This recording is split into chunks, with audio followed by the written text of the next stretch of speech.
চাচ্ছি এটাই, এই যে বললাম যে মামলা কন্টিনিউ হোক এবং আদালত, বিজ্ঞ আদালত ওনারা জানবেন যে এটা আসলে কি হওয়া উচিত, ওকে রিহ্যাবে পাঠানো উচিত নাকি ওকে চিকিৎসা করতে পাঠানো উচিত। ওনারা যদি সেটা মনে করেন সেটাই আমার আদালতে কনভিন্স করার পাওয়ার খুব বেশি। আপনি কি তাদের কনভিন্স করার পাওয়ারে আবারো হেরিকে মামলা থেকে সরিয়ে আসবেন, নাকি এটাতে অটল থেকে আপনি শাস্তি, সর্বোচ্চ শাস্তিটা কি চাচ্ছেন? আমি এই মুহূর্তে যেটা হচ্ছে যে আমি নানা রকম থ্রেট পাচ্ছি, যে এতদিন আমি ভিতরের থ্রেটে ছিলাম, চাপের মধ্যে ছিলাম, এখন আমি বাইরে থেকে থ্রেট পাচ্ছি, তুমি মামলাটা তুলে নাও। বিভিন্ন ব্যক্তি, প্রভাবশালী ব্যক্তিদের দ্বারা থ্রেট পাচ্ছি যে তুমি মামলাটা তুলে নাও।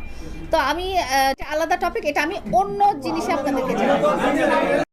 আমার যদি মানিজ্য না থাকে তো তোমার তো আরও বেশি নাই, কারণ তোমার যেই স্টোরিগুলো আছে, তোমার পিছনে যে হিস্টোরিগুলো আছে, এগুলো যদি আমি তুলে ধরি তাহলে তোমার এই যে উপরে যে এত সুন্দর মেকআপ করা ফেসের ভিতরে যে একটা শয়তানি ফেস, এটা বের হয়ে গেলে মানুষ কিন্তু চিনে ফেলবে। কোনো বিয়ের প্রলোভন দেখেনি যে আমি তোমাকে বিয়ে করবো, আমি তোমাকে ভালোবাসবো, আমার সাথে প্রেম করবো, তো আমাকে এগুলো পাঠাও, এইসব তো কোনো কিছু ছিল না।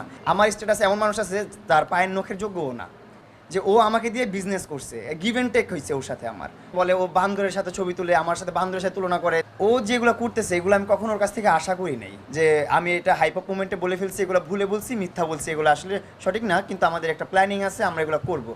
তো যে সমস্ত কথাবার্তাগুলো বলছে এগুলো আসলে অ্যাকসেপ্টেবল না, আর আমি এগুলো মেনে নিতে পারতেছি না। এত বাজে বাজে কথাবার্তা বলছে যেগুলো জীবন আমি কল্পনা করতে পারিনি যে লায়লা এগুলো বলবে আমাকে।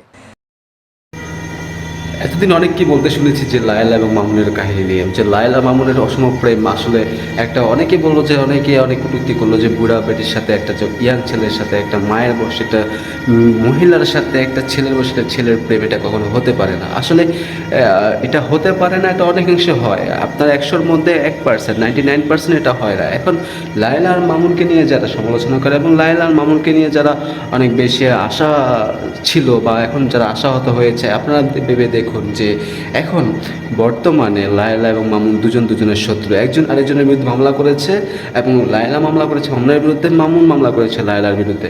আসলে এখন এইটা হচ্ছে যে আপনারা যখন দেখবেন একটা অবৈধ প্রেম, অবৈধ রিলেশন, আপনার লিভ টুগেদার যেটাই বলেন আপনারা কেন, অবৈধ প্রেমের সমাপ্তি, লিভ টুগেদারের সমাপ্তি, সেটা কিন্তু পরিশেষে খারাপই হয়। তাই এখন যে আমরা বলবো যে আপনারা যারা, ঠিক আছে, যে লিভ টুগেদার করেন, বিবাহ ছাড়া, বিবাহ বহির্ভূত সে সম্পর্কগুলো করেন, সেই সম্পর্কগুলো থেকে এখনই বেরিয়ে আসেন, না হলে আপনাদেরও লায়লা মামুনের মতো একই অবস্থা হবে।